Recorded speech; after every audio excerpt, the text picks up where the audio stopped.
usually have to work for the applause. I'll take it. That's really for the great intro that Andrea gave me. Thanks, Andrea, for the invitation. Thank you, everybody, for being here today. Super excited. It's actually my first visit to CMU. It's been really fun getting to see all the exciting stuff going on here within both the Robotics Institute and just more broadly. So very excited to tell you all about this question of what makes learning to control easy or hard that we've been thinking about within my group for the past, I would say, 3 or 4 years. I think especially for this audience, at CMU, safe learning-enabled control, putting learning-enabled components into robotic stacks and making sure that they behave in a predictable way, that's not something I need to convince you is important. So rather than doing that and showing you videos of robots falling down and self-driving cars doing what they're not supposed to, I want to try to motivate why we started thinking about this question from a maybe more pragmatic perspective, and a perspective that I think might at least resonate with some of the more the grad students in the room, which is this idea of graduate student dissent, right? It's for those of us who still fight with neural networks and try to train deep nets and deep reinforcement learning, we've all gone through this, right? We have some exciting new idea that we want to test out. So we spin up Mujoko, we run a first implementation, and well, it doesn't quite go as planned. Our training curve diverges. So we're like, okay, well, my algorithm still might be good. I might need to fiddle with some hyperparameters. So let's play around with the learning schedule. That didn't work. Let's play around with our activation functions and with our, the depth and how we collect our data. And before you know it, you spent 2-3 months staring at training curves and you start to have nightmares. We've all been there. It's a rite of passage these days for doing a robotics PhD. But the fundamental question here is, okay, sure, but why isn't it working? Like, what's going wrong here? You can think of what's going wrong here from 2 different perspectives. It could just be that, well, I just haven't hit the right sweet spot of hyperparameters yet. If I put a little bit more effort in and run enough sweeps, I'll find the right learning rate, and I'll put in a cell U instead of a gel U or whatever, and then it'll start working. Awesome. But it could also be that we're in a situation where the problem that I'm trying to solve, even if I were to find the optimal policy, I would still get just not very good reward. The problem that I'm trying to solve is just fundamentally hard. And what's really tricky right now, and what's really a huge bottleneck in the design of these learning-enabled systems that rely on finicky things like deep reinforcement learning, is that we don't have a systematic way of disambiguating between these 2 situations. Right? So broadly, that's the motivation behind the question that we're going to be talking about today, and the kind of answers that I'm going to try to provide.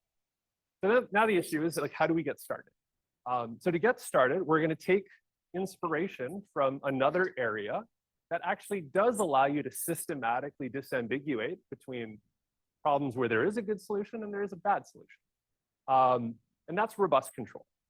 Right? So in robust control, if you fought through a graduate level course in robust control, you're probably thinking of things like H infinity or something like that, a lot of obscure math that eventually just leads to something that looks like an LQR control. But underneath the hood, underappreciated, and I would argue, really practically relevant component of robust control is this idea of fundamental limits of control.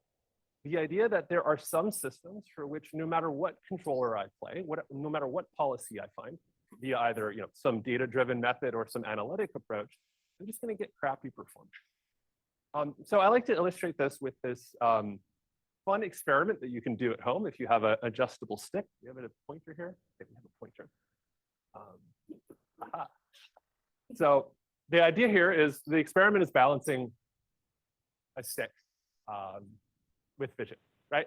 And turns out we can analyze this using control-theoretic techniques to characterize fundamental limits. We can characterize properties of the dynamical system and the control system that lead to conditions under which we can do good control and under which it's impossible to do good control.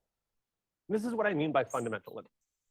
So the first thing that we can think about is characterizing the hardness or the badness of my dynamics. And it turns out that the rate at which the stick falls over is inversely proportional to its length. So a long stick is actually a lot easier to balance than a short stick. The short stick will tip right over. Long stick, you have a lot more time to correct. We can characterize this in terms of an unstable pull that scales inversely with the length of the stick. That's one element. Another element that comes into play is the quality of my sensing. So it turns out that, if I have a short stick, it's hard, but if I have a long stick, but instead I put a ball cap on, so I can only look, let's say, halfway down the stick, this introduces an unstable zero, which makes it just very difficult to detect certain types of motion that I need to see to be able to stabilize the system. Now, each of these individual things on their own, not great, but not catastrophic. But if you layer in together bad sensing and bad control, you end up with this fundamental limit on how well you can attenuate the effect of, let's say, estimation noise and the depth of my stick to the output in terms of its deviation from vertical. And this is what I'm characterizing here. And it basically scales like 1 over where down the stick I'm looking. Right, another way of saying this just in words is that if I have bad dynamics and bad sensing, I'm in trouble. Right, I'm introducing this at kind of an intuitive, informal level, but this can all be made, extremely rigorous in terms of mathematical expressions in terms of transfer functions. Okay, so this is kind of one of the starting points, right? Which is I can look at the dynamics of my system and the corresponding sensing and actuation architectures and identify whether it's possible to do good control or not. And then the last thing that I want to end with here before we kind of continue on to the main part of the talk is that if you find yourself in a situation like this, it doesn't mean, oh, shoot, I should give up, go home, I'm done. But rather, this informs that you should, in fact, change your system, right? There's some element of progress. If I identify that I'm in a bad situation, it doesn't mean give up, it means change something. So for example, it could be, I have bad sensing. If I'm looking down, I should look up. In general, it might be something a little bit more sophisticated. So with this kind of high-level philosophy in mind, let's talk about what we're going to think about today. What we're going to try to think about today is what makes learning controllers from dynamic data generated by a dynamical system, easy or hard. We've been thinking about this question at a high level for a little while now within my group. And we've converged on this informal meta theorem. What this informal meta theorem is saying is that good optimal controllers that lead to good, high-performing, robust, closed-loop behavior, in fact, are not going to be tricky to find using data-driven techniques. They should, in some sense, I don't have to be super clever about how I design my training algorithm or how I do my learning or collect my data. It should just kind of work. On the flip side, if I'm in one of these bad situations, like I had on the previous slide, where even the best optimal policy leads to very poor performance, turns out these are going to be very, very difficult to find. It's going to be very high variance in my training paradigm. I'm going to have to be very, very careful. And I'm going to spend a lot of effort converging to a bad control. So the rest of today's talk is really going to be about unpacking this informal meta theorem and making it a little bit more formal. So the outline for the rest of today is we're going to start with the bad news, get that out of the way first. And we're going to try to understand what makes learning controllers hard. It turns out that even looking at simple, innocuous-looking, benign-looking linear control systems, you can end up in some pretty difficult situations. And for me, at least, this was a very surprising result because we had a lot of positive results on learning to control linear systems, which I'll also kind of give you an overview of. And this shows you that even in that simple setting, we can get into trouble. And once we've gotten the bad news out of the way, we'll shift over to positive results. And we'll start thinking about what makes learning controllers easy. And we'll think about things in the context of nonlinear systems, because we have a good understanding of linear systems already. And we'll use imitation learning as a case study. Now, I'm really excited to come to CMU, which has really been at the epicenter of a lot of really important innovations in imitation learning to talk about this work, and I look forward to getting your feedback. And then, depending on how we're doing on time, I have this last little vignette that will talk about how, if I'm in a situation where things are hard to control, and I can't change my system, can I potentially leverage big data from related tasks to ease the burden of learning to control on a particular task that I can? Okay, and let me just mention that this talk is fairly modular. Each of these pieces are somewhat self-contained, so don't be shy, interrupt me, ask questions. If we can't make it to the last part, that's fine. Not the end of it.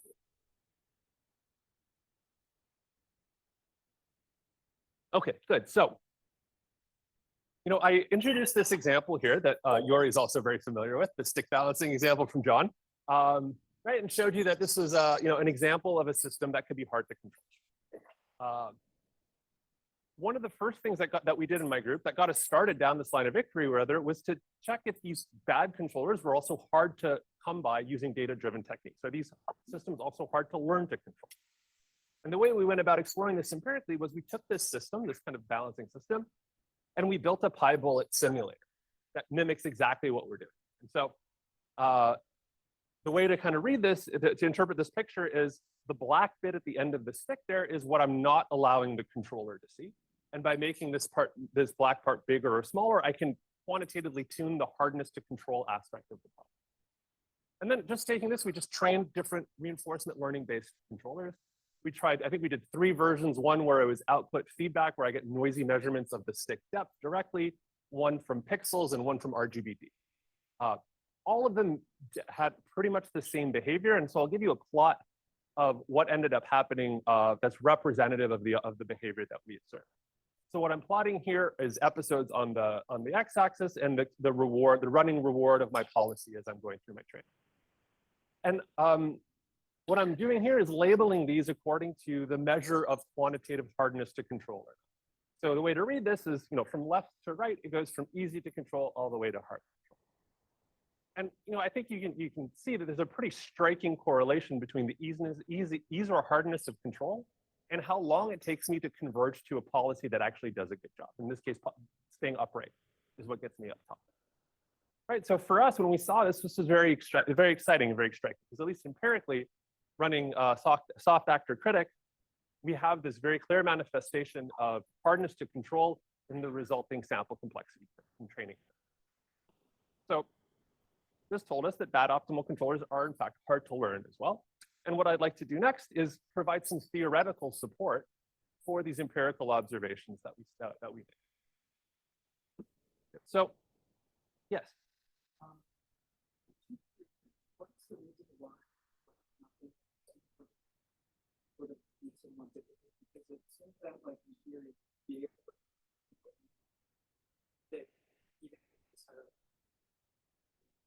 right. So a couple of things there, right? So for the theory, we're assuming that the only thing that you get to see is, this is a little bit of a misrepresentation of what's happening. You really only get to see this dot there, like that spot up there. When we do the perception-based stuff, we actually let it see the whole thing. So we're actually cheating and making it easier for the controller. If the system was actually able to extract the angle out accurately, I think it would have been able to do better than this. I guess because of quantization error maybe or something like that, it wasn't able to do that. But yeah. Sure.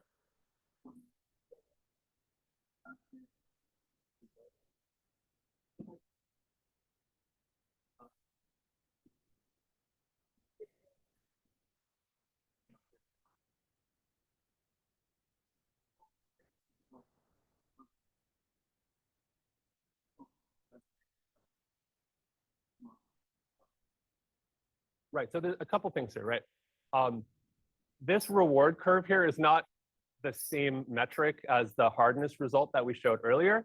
The hardness result that we showed earlier, really what you can interpret it as is a kind of a proxy for variance. And so the increase in variance is making it harder, it makes it such that it takes a little bit longer to converge to a policy that's able to keep it upright. What you're not seeing here is that, for example, these later curves, it's not actually staying up very well, it's jiggling a lot, right? So that's, this is not meant to be a super faithful representation, but rather just kind of an empirical proof of concept that this does actually play a role in RL settings as well. Great, these are fantastic questions, keep them coming. Let's lay out a more formal setting where I can really nail down everything. So we're going to consider learning to control linear systems, highlight, just present a basic setup here, highlight some positive results, and then show you how these positive results are not in fact all encompassing. I want to make sure that we are on the same page. So let's just make sure that, let's introduce our system. So my system dynamics are going to be just straightforward linear time invariant dynamics. My state X, my control input U, and my disturbance process W. Our modeling framework here is that these A and B functions are known functions that map some unknown parameter into these state, the state and control input matrices. Right, so it could be that the entire A and B matrices are completely unknown, or that there's parametric uncertainty. And I know the structure, but there's certain parameters that I don't know. This allows us to capture all of those settings. And then we'll make the standard assumption here that my noise is white and time IID Gaussian with some known covariance. It's not super important. What we're going to be using as a baseline in terms of a control task is LQR optimal control, kind of the least squares of optimal control. The goal here is to minimize some steady state variance of a weighted sum of my state and actuation costs. The reason that we like LQR control is that from an analytical perspective, we really know everything there is to know about the optimal solution. If I knew this parameter theta, I could give you a closed form expression for both the optimal cost that can be achieved and the optimal policy, which is a static state feedback policy that takes my state and maps it to the input via a matrix case file. Right, for the control experts in the audience, we also know how to compute all of these things in terms of algebraic properties. Right? So this is all very, very well understood, closed form expressions. Really. This makes it a very good baseline to kind of think about learning for control. Now, I want to emphasize that linear systems, LQR, useful, but they are not a representative of the world. You're working on robotics, there's nothing nonlinear about this. There's no contacts. All of the really interesting hard parts of robotics are not captured. Interestingly, though, even in this simplified setting, there's still enough richness in this model class where we can still elucidate some pretty interesting phenomena. And that's what we're going for. Are you making sure that these are like controllable and observable for your LQR conversion? Yeah. Yes. There's underlying kind of assumptions of well-posedness, so that there's a stabilizing control that exists. Yeah, okay. So the task that we're going to consider is what we're going to call the learning LQR from offline data problem. This is the simplest version of a data-driven optimal control. So here's the setup. There's a first phase that's an offline phase where we get to run experiments. And I have my unknown dynamics parameterized by these unknown parameters theta.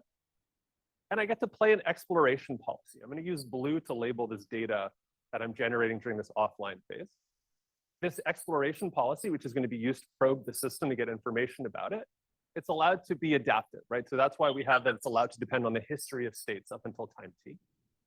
Other than that, we're not going to impose any restrictions, except for an energy budget to make this interesting. If I could inject infinite amount of energy into my system, there's nothing particularly challenging about learning to control a linear. So we're going to impose this budget that essentially says, on average, at each time step, I can inject sigma u squared energy. So during this phase, I get to probe the system and collect data. It's going to output some data set. And then I'm going to feed this data set into a synthesis algorithm.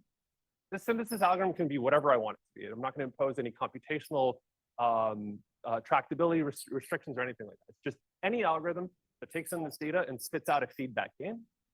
And I'm going to then play the resulting feedback gain, which depends on this data. Right, so this is my pipeline.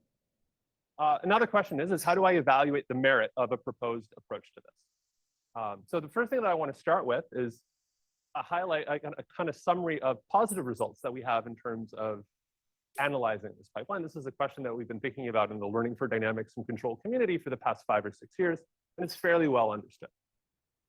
So first of all, our criteria for merit, how we're going to evaluate things, is going to be in terms of this excess cost that measures the suboptimality of the cost achieved using my data in this policy that I synthesized using this data relative to the optimal cost I could achieve had I known the true parameters of this. Right, a very sensible measure. I'm just looking at what I achieved versus what I could have achieved had I known the truth. And here's a flavor of the kinds of results that we can state, which says that with high probability, if I collect enough data, where enough data scales in a way that's fairly benign relative to the underlying size of my system, then I can guarantee that my excess cost is small. This is very positive. This is very, this is, for those of you who know what this means, this is basically showing the LQR's pattern. And just to give you an example of a typical implementation of how this goes, let's consider the setting where my system is fully unknown. The experiment phase turns out for linear systems, you don't have to be particularly sophisticated. You can just inject white noise and observe the system, collect my data set. And then the synthesis algorithm, we're going to break it up into 2 steps. One where I do system identification. Because it's a fully observed system, I get to see the state. I just need to solve a least squares problem over the A and B matrices. This is going to spit out an approximation, A hat and B hat, based on my data. And then I'm going to do what's called certainly equivalent control, where I pretend that my estimated dynamics are just the true dynamics. And again, you can show that if you collect enough data, the synthesized policy will be both stabilizing and will be, achieve this kind of sample complexity. In a very precise sense as well, this is the optimal thing that you can do for linear systems. Right, so at this point, you might be looking at this and wondering what's going on, right? Because the whole point of this part of the talk is to say, this problem is hard. And I have a theorem here that says that this problem is easy. So what's going on? So what we have to be suspicious of is this system theoretic constant. Now it's a constant, quote, that depends on the unknown parameters. And the underlying assumption in the previous literature was the system theoretic constant was somehow well behaved, that it behaved like a constant or scaled polynomially with the size of my overall system. What I'm going to show you now is that there are in fact interesting benign classes of linear systems for which this constant here actually is not. So that's how we kind of circumvent the fact that it looks like these problems are easy, but some of them can in fact be. Of course, our first question when trying to characterize these hardness results is just trying to understand what does it mean to characterize a lower bound, a fundamental limit of warning to control a system. So here's our proposed measure of this hardness.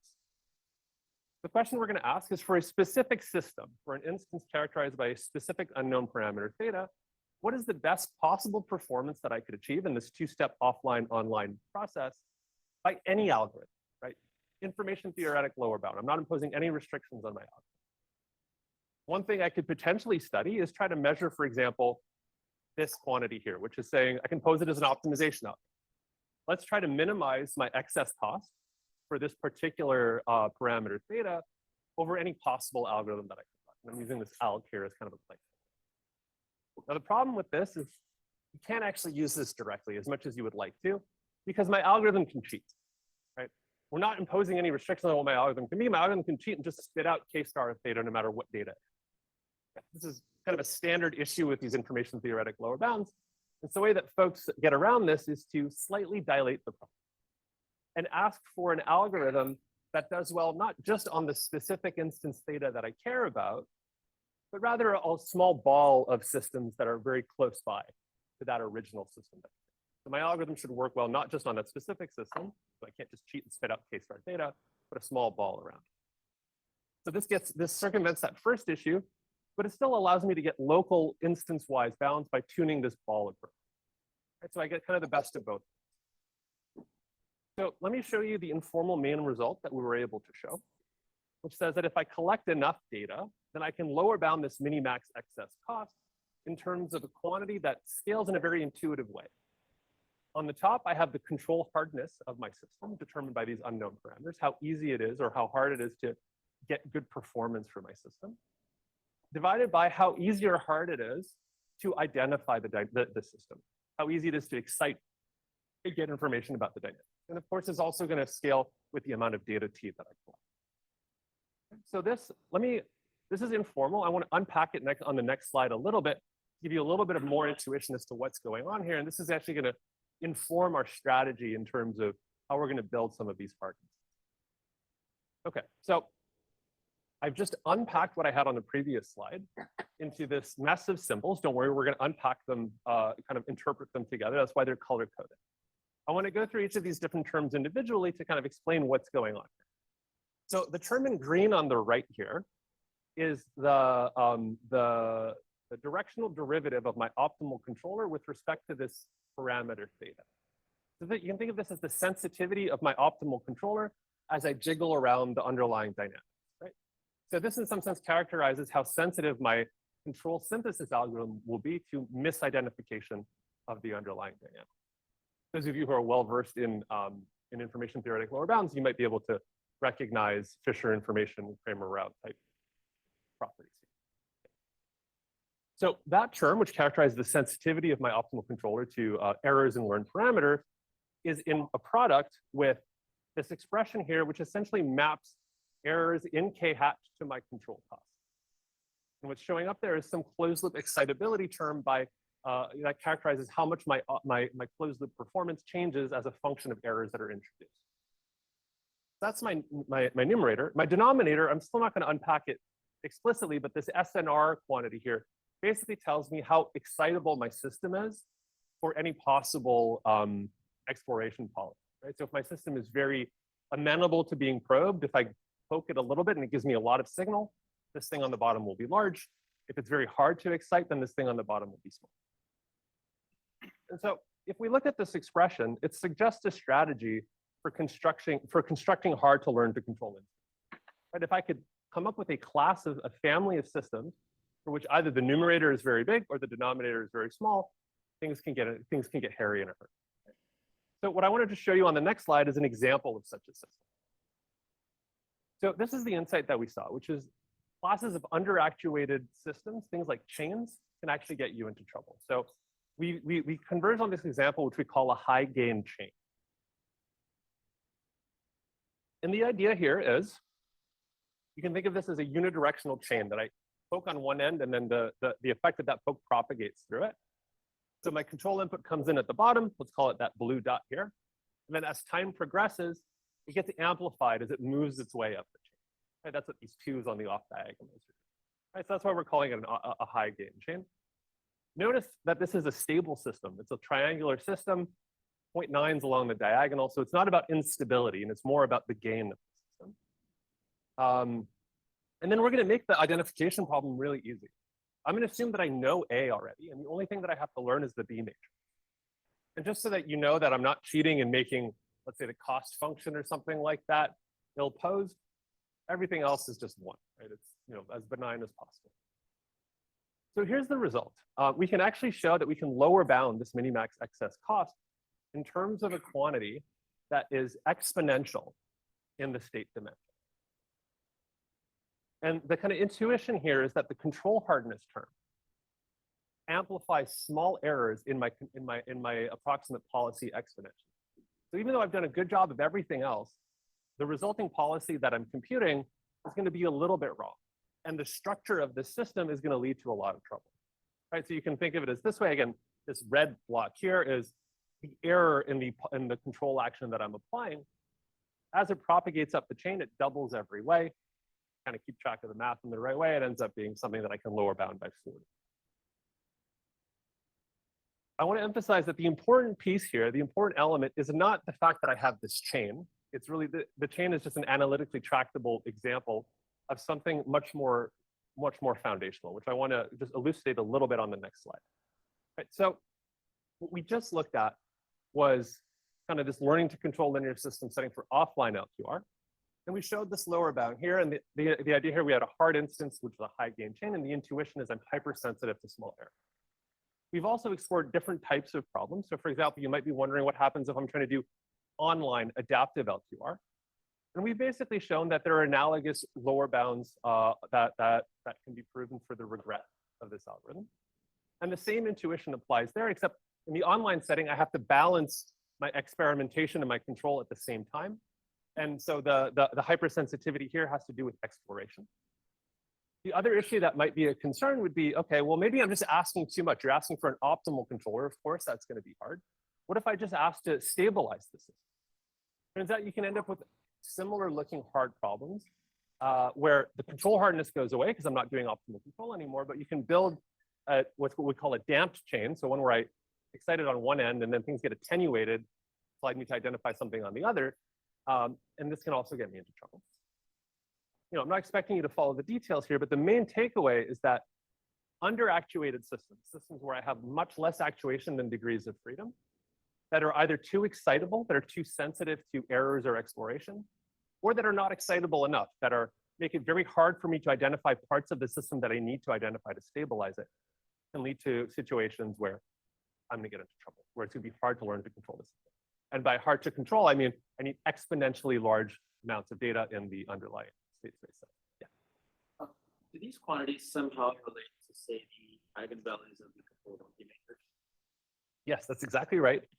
But what's maybe surprising about this is the system is very controllable. It's not that I have one of the eigenvalues of my controllability matrix that's very close to 0, but it's rather just the matrix itself is very ill-conditioned. So the bottom one will be like, the bottom eigenvalue will be like 1, and the top one will be like exponential in this state. Right? So it's about ill-conditioning, but your intuition about controllability, Graham, is spot on.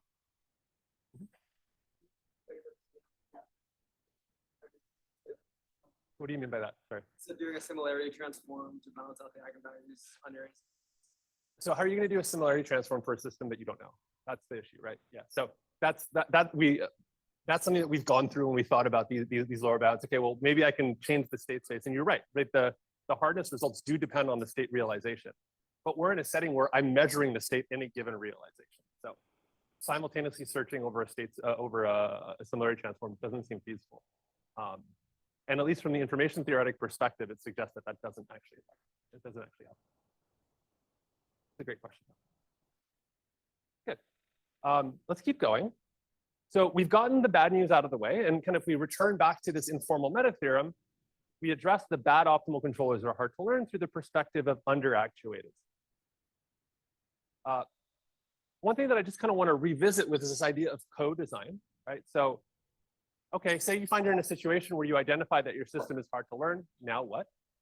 Turns out we've also identified matching upper bounds with corresponding active exploration, active learning algorithms, and synthesis algorithms that scale in the same way, right? And so what this tells you is, for example, if you find yourself in a situation where you can identify that your system is too excitable, this suggests that you should do something and change it, right? So for example, maybe I want to add some damping to my data. Conversely, if my system is not excitable enough, if I find, from structural properties I can identify this, maybe I want to add more actuators or add more sensors. This is, hand wavy. I'm not saying any of this is formal, but it does suggest a very interesting co-design task informed by these information theoretic lower bounds, which is, given only structural knowledge of my system, can I change the physics to make it easy to learn to control? So I'm talking to, for those of you who know who Cynthia Sung is at Penn, who does really awesome work on soft robotics. Turns out soft robots have a lot of this hardness structure that I just identified. So we're talking about whether we can use these ideas to inform how to design soft robots that are provably easy to learn to control. TBD as to whether it works or not, but I'm always excited to take information theoretic lower bounds and turn it into something practical. Okay, good. So that's the first part. Let's move on now to what makes learning controllers easy. We did a quick overview of both positive results in learning to control linear systems and hardness results. So we're going to talk about positive results, easy to control results in the context of nonlinear systems. Now, I'm certainly, as much as I'd love to be able to answer that general question, it's a very, very hard and broad one. So we're going to narrow our scope to imitation and kind of just try to understand what makes imitation learning successful and easy. I'm sure that you're all very familiar with imitation learning, but I still want to make sure that we're all on the same page. So I'll just have a brief overview of the problem setup that we're considering, how it relates to existing results in the literature, and then we'll kind of move on to our modest contribution to this part, to this area. So in imitation learning, I'm given some expert policy that I like. I get to collect data, a data set of labeled pairs of state and control actions. So I'm going to use pi star to denote my expert data. I'm going to use blue through this part of the talk to denote the data collected from my expert. And then I'm going to solve a supervised learning problem, a regression problem that tries to find an approximate policy pi hat based off of this collected data from my expert. This is going to spit out this pi hat of D. And in the most basic version of imitation learning and vanilla behavior cloning, this is where I stop. I take pi hat, I put it on my robot, cross my fingers, hope for the best. More sophisticated versions, things like Dagger that originated at CMU, would then recollect this data, fold it back in, kind of rinse and repeat. So what is it about imitation learning that we like? When it works really well, and it's very sample efficient. Right? Much easier to work with than reinforcement learning, much less moving parts, typically requires much less data. What is it about imitation learning that's challenging? Well, here's the issue. Now, if I were to analyze the properties of this pi hat, this red approximate policy that comes out of here, using standard statistical learning theoretic tools, I could tell you that pi hat will look like pi star on the data, on the blue data generated by my app. That's nice and all, but that's not actually what I care about, right? What I care about is that pi hat matches pi star, that my learn policy matches my expert policy on the test data, on the data generated by my learn policy. So this leads to a kind of chicken and egg problem because I don't have access to my red data until I've learned my new policy. So how do I analyze? Right? And the issue here is that this can in fact lead to compounding errors and in turn lead to catastrophic failure. So just indulge me here in a little bit of a cartoon that illustrates this phenomenon. So suppose that these are my expert trajectories, and I'll use this cloud here to denote the distribution of expert trajectories. So this is like my distribution over blue data. Suppose I run my imitation learning algorithm, and then I decide to test it on a new point.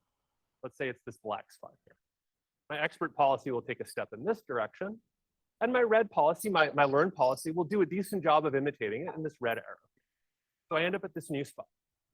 Expert knows what to do. Again, I end up with another very small error. I'm still within my my training distribution.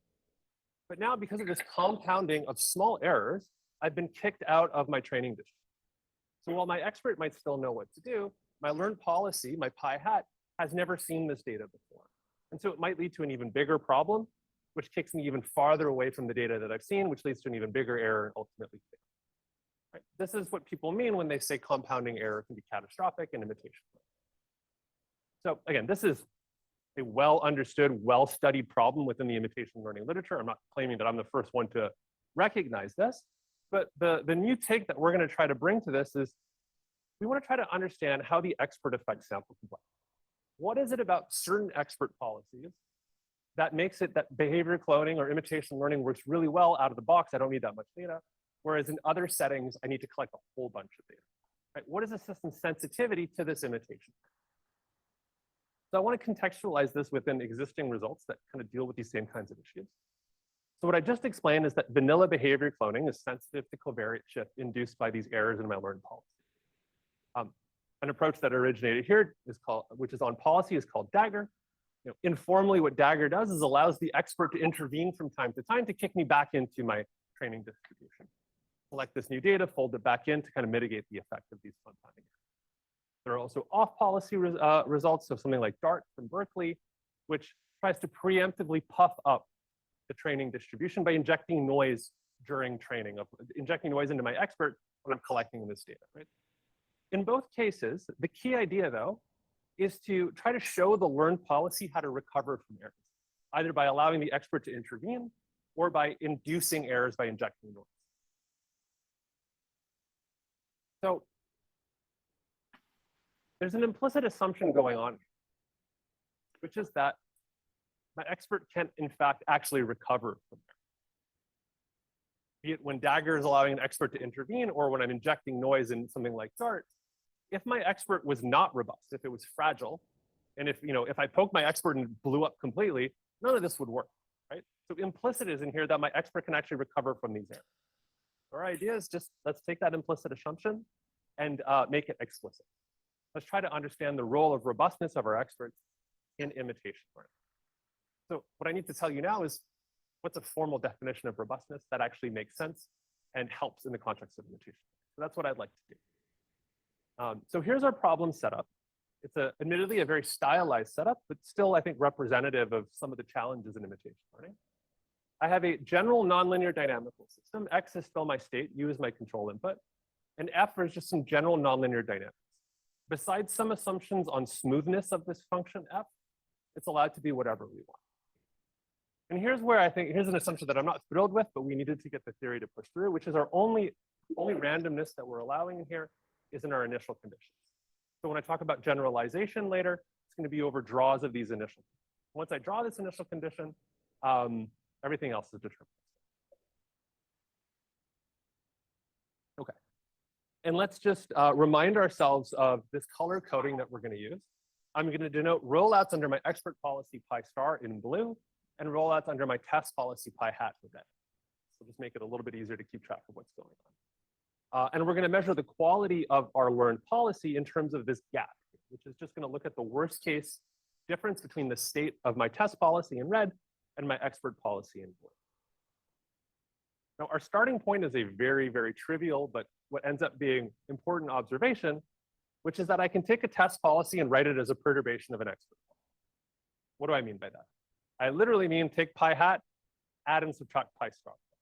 Right, so I can write pi hat as an expert policy plus the mismatch of my expert and test policy on, importantly, the data generated by my red test policy.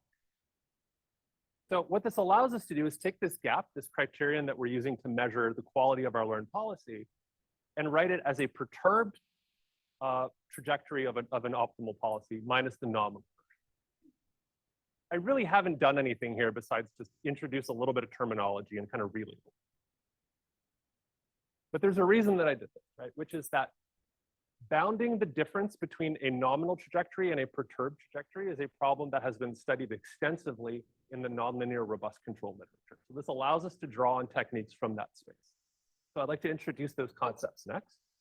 And it's this notion of incremental input to state stability, which I recognize is a mouthful, but here's the idea. Again, remember, pi hat, red perturbed version of our expert, which is in blue. We're going to say that an expert policy is incremental input to state stable. I'm going to call it delta ISS from now on, so I don't have to keep saying that mouthful of words. If for any time t, I can bound the difference between the perturbation and the nominal trajectory in terms of two expressions. One is this thing that I'm going to call a forgetting factor, which basically says that over time, I forget differences in initial conditions. If you're a nonlinear control theory person, that's a class scale infinity. Okay, the other term is this robust factor, which basically says that if my system starts from the same initial condition, and I perturb one of the trajectories and don't bother with the other, there's going to be a bounded perturbation in the evolution of these trajectories for any bounded input. Again, if you're a control theorist, K function, class K function. Now, since we're going to be evaluating our test and rollout, our test and expert policies from the same initial condition, the only thing that I really need is this bounded disturbances have bounded effect condition.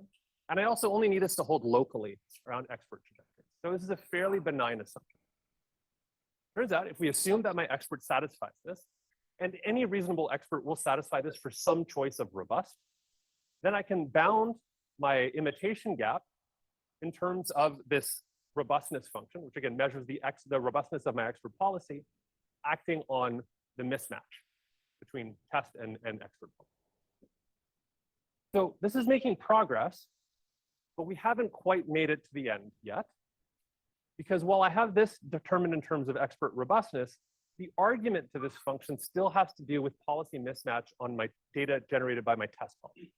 Right? So this thing might still be blowing up on me because of this compounding error that I showed you.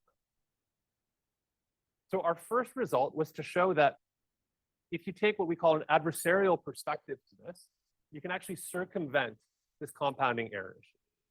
Let me unpack this kind of mess of symbols. I apologize. This is a green delta. I know it's hard to see here. And so the idea here is rather than asking for my expert and test policies to match each other well just on the expert data, I'm going to ask for them to match on a tube around this expert. So that's where this adversarial perspective comes into play. And the approximation error on this tube has to be matched to the expert robust. So the idea here is if I make an error of size robust inverse epsilon, well, my expert is robust enough to attenuate that so that I end up back at an epsilon error. So I kind of keep, I might bounce in around in this epsilon tube, but I'll never leave it. That's what this is showing. Right, and then this guarantees the smallest imitation gap. So a couple of things. One is, if you had an expert policy pi star that allowed you to query it over and over and over again, say like a ILQR or model predictive controller or something like that, that you're trying to distill into a neural network, you could just target this thing directly. Right? This is basically a data augmentation argument. But I mean, we also know that, well, first of all, that's not necessarily a realistic model for an expert policy that we're trying to imitate. And also trying to kind of solve these min-max problems, like things like a GAN, training these things, also very difficult to work with. So we suggest an alternative, which is to use a Taylor series expansion of our data. So here's the idea. What I really need to worry about is bounding this policy mismatch on my test data. We're going to take a Taylor series expansion of this policy mismatch around my expert data. So the good news, if we do that, is that these terms on the right-hand side depend on the blue data. The blue data I have access to during training. I can collect as much of it as I want. I can make these terms in blue go down by collecting more data and using just traditional statistical learning. The bad news is the thing that I care about bounding, this imitation gap, shows up on both sides of this inequality. Right? So I have an implicit bound. I'll spare you the details, but if you stare at this long enough, hopefully you can convince yourself that if I make these terms in blue small enough on the right-hand side, I can invert this bound and get a meaningful, get something meaningful that controls my imitation gap. And that's exactly what we show. And we define this thing called Taylor series imitation learning or test. And based on the intuition in the previous slide, what this is saying is that if I want to ensure a small imitation gap, not only should I make sure that pi star matches pi hat, but I also want higher order derivatives. So let's say the Jacobians to match. Right? And how high I need to go in terms of these derivatives actually depends on the underlying robustness properties of my expert. So for example, if my robust function quadratically attenuated perturbation. So I'll, first caveat, I don't actually know what system satisfies this. This is insanely robust. You know, I have a small error, it gets attenuated quadratically. But suppose I had such a system. Our theory says that behavior cloning will just work out of the box. More realistic would be, say, a linear robustness function. So if I have a stable linear system, it satisfies that. If you know what a contracting system is, basically, if I'm locally stable around any trajectory that I care about, also gives me this linear scaling. Then our theory suggests that I don't want to just match the policy, but I also want to make sure that the Jacobians of these policies also match. And the Jacobian here is with respect to the state, not the parameters. I just want to emphasize that. Now, you may be wondering, okay, how do I get access to this Jacobian? That's a very valid question. It's not always possible to get it directly. Sometimes you can. Sometimes you can approximate it well. If you want to learn more about that, come talk to me after the talk, and I'll kind of lay that out for you. But the main takeaway is we can take these ideas and formalize them in a theorem that says that I can ensure a small imitation gap on a test rollout if my number of demonstrations is big enough. And what's interesting for me is that the number of demonstrations scales with the amount of robustness. And so, you know, beyond this new kind of perspective of cloning the Jacobians as well, what was very exciting to me was there's a very clear correspondence between the expert robustness properties and the corresponding hardness of learning to control of learning a policy via imitation, both in terms of the number of terms of the Taylor series expansion I need to include and the number of demonstrations that I. And now here was kind of the magic for me, at least, was the theory actually transferred to practice right away, which very rarely happens. So here's kind of the experiment that we did. We took a bunch of different Mojoko environments, and we've informally ordered them from more robust to less robust. What I'm showing you here in these three different rows are behavior cloning, Dart, and Dagger, the basic versions of them, and those augmented with this Jacobian loss term. Right? The thing about Tassel is not really an algorithm, it's just a regularized. It's just an extra loss term. And you see that the results are, in fact, very much representative of what I just described on the previous slide. So if we start, for example, all the way on the left here, looking at the swimmer environment, right? Swimmer is as robust a system as you could hope for, right? It's a worm swimming on the ground in a viscous fluid. This may actually have that quadratic robustness. And you'll see that adding a Jacobian loss term doesn't really help, right? Behavior cloning is just fine. However, as we move farther to the right and we get more what I'm going to call fragile systems, things like half cheetah and humanoid, adding this Jacobian regularizer makes a huge difference, right? You can kind of, you zip up right away. And the intuition is this Jacobian, at least for me, is that what this Jacobian is doing is teaching the policy to make corrections locally in the same way that the expert policy. And this leads to a very significant improvement. Good. So if we kind of zoom back out and come back to our informal meta theorem, what we just argued was that controllers that are incrementally robustly stable are easy to learn. And we looked at this at the context of imitation learning. And what I would like to do is just give you a more practical application of this philosophy, where it doesn't exactly match the theory I just talked about, but it also shows this benefit of imposing this notion of stability and robustness in trajectory space. So what I'm showing you here is my student Farhad, who's co-advised with Nadia Figueroa at Penn, working on learning safe robot behavior from human demonstration. So in the context of human-robot interaction, you want to learn policies that are robust, safe, and importantly, reactive and compliant. And the approach that's been adopted here is to, rather than learning position commands, we learn velocity commands. We're learning a vector field. And so the idea is I get, let's say, 2 or 3 human demonstrations from kinesthetic teaching, and I use those to learn a neural ODE. That's the blue term. Now, this neural ODE is going to be completely overfit. I only have 2 or 3 demonstrations. And so I'm going to use this red term here, which is a control theoretic term that we compute only at inference time to ensure this notion of stability and robustness in trajectories. So why is this important? So here's an example of what happens both on the left and on the right, where I forget which one is which now. One of these is going to get stuck in a spurious attractor, and one is going to go back to where it's supposed to. But the idea here is because I have a very small amount of demonstrations, while my vector field looks the way it's supposed to around the green area where I have demos, as I move away from it, I end up with these spurious attractors because I had no data there. So you can imagine what happened here, for example, is a human operator came in, took the robotic arm and moved it a little bit, and moved it into a basin of attraction that's undesirable. By adding these control theoretic terms that make the learned vector field delta ISS, we converge back to the desired behavior go along our way. Right, so just showing that these ideas also transfer very nicely to more practical applications. Okay, so we've made it through what makes learning controllers hard and what makes learning controllers easy. I have like, what, 2 or 3 minutes? 2 or 3 minutes, okay. All right, so I have 2 or 3 minutes. I will obviously not go through, this is a 5-minute little vignette. I'll condense it. I just want to give you a flavor of what we can say in the context of leveraging big data. So the idea here is if I'm in a situation where learning to control is hard and I can't change my system, maybe I want to pool data from diverse but related tasks.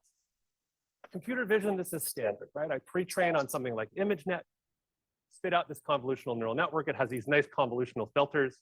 I'm going to freeze the filters part, discard the tail, and then fine tune, let's say the last layer or two to give me a classifier for the specific task that I care about where I have a small amount of data. If you've seen Silicon Valley, you recognize the joke at the bottom here. So you can imagine taking the same idea and transferring it to a control theoretic application where, let's say I want to use these same features to rapidly learn a visuomotor policy for, let's say, steering a car. These ideas are also at the core of these new robotics foundation models where I collect a diverse set of tasks from large amounts of data. And underpinning all of these things is somewhere in here, I'm extracting salient downstream useful representations from this large amount of data for downstream tasks. Right, so we've studied this in the context of multitask learning, which I'll show you here just as a cartoon. The idea is I get a bunch of different data sets, color-coded here, where I have task-specific linear layers, but they all share this kind of made trunk of a neural network, which is in blue. I use all of this data to jointly learn everything. This is the pre-training step. And then I freeze the shared representation. And then I get just a small amount of data for fine-tuning on my target. And the idea is that because this bit is frozen, it's a lot easier to learn the task-specific layer from a smaller amount of data. And so I'll just say that we've shown that you can take these same ideas and actually show that they apply in the context of non-IID data generated by dynamical systems. And the risk bounds that we prove have exactly the structure that you would want. On the one hand, we have this first term that's about learning the complex shared representation. And this is scaled by all of my pre-training data. So it allows me to pool my big data to learn a good representation. And then the second term, even though the denominator is only task-specific data, it scales with the complexity of this more specific simple function class. So we have bounds on this for multitask linear and nonlinear representation learning. We have applications of this in the context of imitation learning.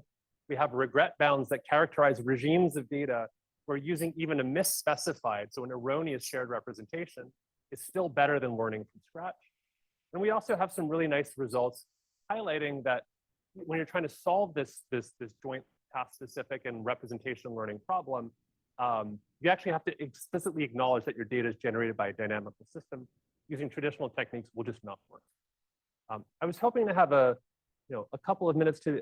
I'm a little bit behind, so I'm going to skip the vignette showing one of these ideas, and just jump to the end here and summarize our story, right? Which we've shown that if we think about the informal meta theorem of good optimal controllers are easy to learn and bad optimal controllers are hard to learn, we've given 2 specific instances. Underactuated, either hypersensitive or undersensitive systems are going to be hard to learn to control. But if I have a system that is stable in the sense of trajectories, then it's going to be easy to learn. While I wasn't able to tell you about this, I apologize. It was great questions though, so I think it was worth it. You can also pull data from diverse tasks to alleviate the burden for the tasks that you care about. So let me just end by thanking all of my amazing collaborators, folks who were at Penn and now have moved on, people who have come to Penn, played an important role in all of this. And I'll just leave this up which has a list of relevant papers. All of my papers are up on my website on archive. We post all of our code as well. So if you have any questions, if you have any of this you want to play around with, please reach out to me. Happy to share it. Thank you very much, and I'll end there.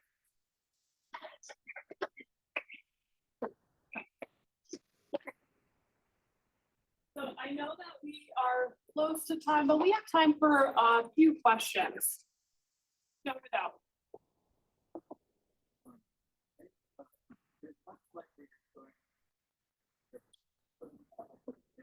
Mhm.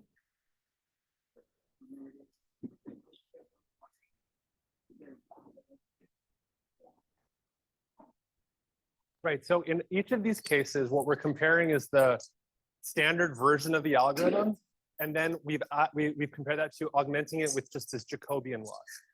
Right, so the top row, I'm comparing behavior cloning with behavior cloning plus Jacobian cloning. And so in all cases, having this extra information about the Jacobian and enforcing that in the learned policy leads to improvements for the harder instances. Whereas in the more robust instances, which is compatible with our theory, behavior cloning just works.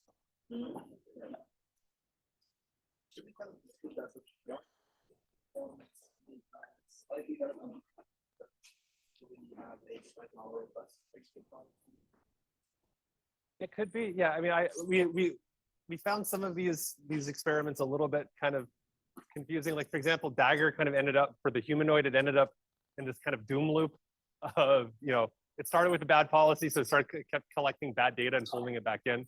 So the Jacobian helped a little bit, but not a whole lot. I think your intuition for Dart is probably right. We're learning a more robust expert to start with, so the difference is maybe not as significant. We actually have a hypothesis that something Dart-like would allow you to implicitly have the Jacobians match without explicitly enforcing it. We're still working on showing that. Yeah, I think your intuition is spot on.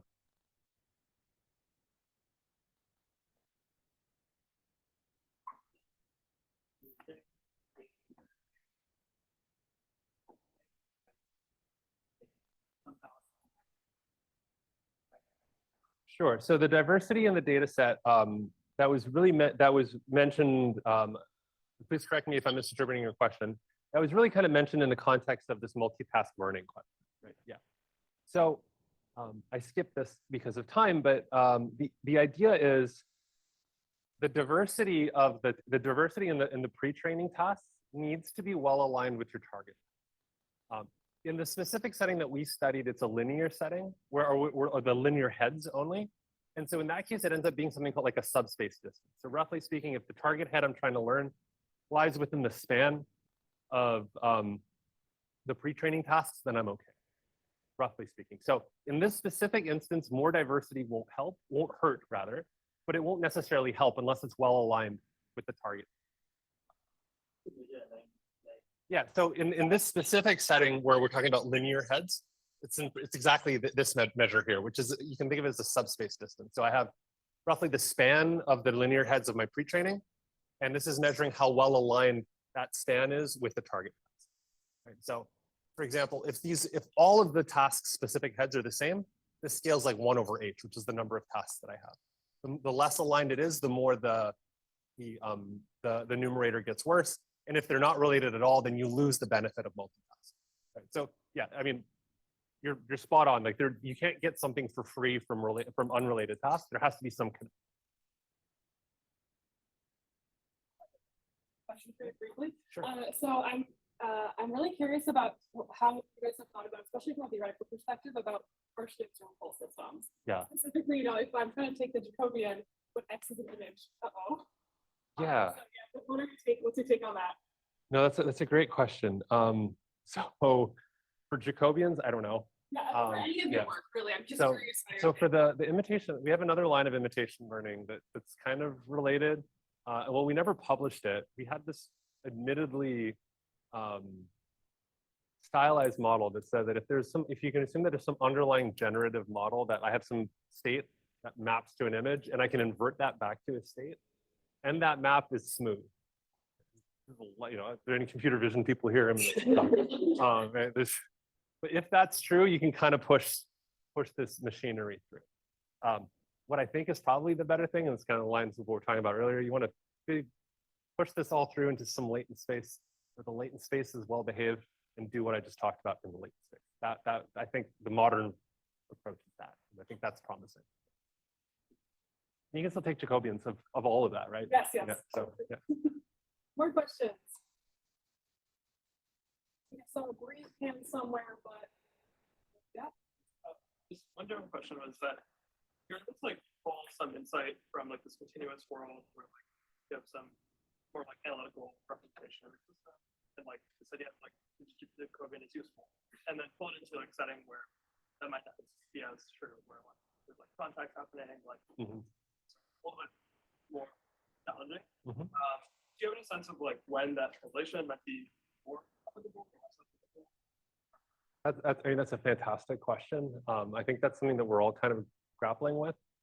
So here's one thing that I believe is true, which is if you want to talk about generalization of learned models, there needs to be some notion of regularity and smoothness in the behavior of your system relative to the data that you're seeing. So there needs to be something somewhere that you're learning that's Lipschitz. If it isn't, and that Lipschitz constant needs to not be terrible. Right? Now, that doesn't mean that you can't, for example, learn contact dynamics. Right? What it means is that if you don't want to explicitly learn the contact dynamics. So what I have in mind right now is like the work that Michael Post has been doing at Penn, where they learn these implicit models for contact dynamics, where the implicit component that they're learning is very well behaved. And then that's used as part of an optimization layer, but then that spits out this discontinuity. Right? Learning the discontinuities directly, just that's not what learning is for, right? Like it just doesn't work well. If I go from here to here, right, I'm not gonna be able to generalize. Right? Right? So you have to figure out a way to reparameterize. In terms of Mujoko, well, Mujoko cheats, right? We soften context, so like this isn't real. But it works, you know, it satisfies all our assumptions, so it was useful in that. So the techniques to quantify symptoms. I hope so. Yeah, I hope so. We've been thinking about that a lot, and it's really kind of remarkable to me that this idea of domain randomization or data augmentation ends up popping up everywhere, right? The most successful way of bridging sim to real gap, at least, please correct me if I'm wrong, right now is you just do a whole bunch of domain randomization in sim, and then it works when you go to real, as long as your simulator is at least somewhat representative of the real world.